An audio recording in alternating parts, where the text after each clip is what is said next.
Welcome to our channel. Today we how to authorize GitHub Copilot for automated code workflows, beginner guide step by step clearly. To begin, open your web browser. Navigate to the GitHub website. Log into your GitHub account using your credentials. Once logged in, go to the main repository where you want to enable GitHub Copilot. Click on the Settings tab located near the top of the repository page. Scroll down the Settings menu on the left side until you find the Applications section. Click on GitHub Copilot under the Applications menu.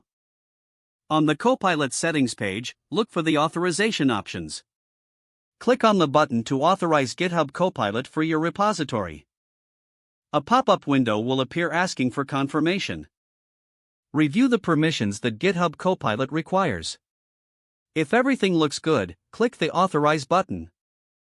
You will receive a confirmation message indicating that Copilot has been successfully authorized. Next, return to your repository. Open an existing code file or create a new one. Start typing a comment or a code snippet relevant to your task. GitHub Copilot will begin suggesting code completions. You can select a suggestion by clicking on it or by pressing the Tab key. Continue coding, and Copilot will provide further suggestions as you go. For more effective usage, adjust the settings according to your preferences. Explore the prompt and configuration options to optimize Copilot's performance. Remember to continually review the suggestions for accuracy and relevance. You have now successfully authorized GitHub Copilot for automated code workflows.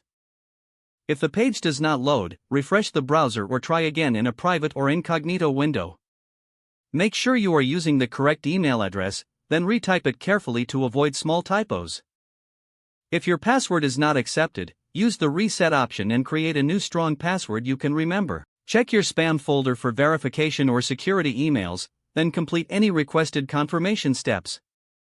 Enable two-factor authentication if available to improve account security and reduce unauthorized access risk. Don't forget to like this video and subscribe to our channel for more step-by-step tech guides.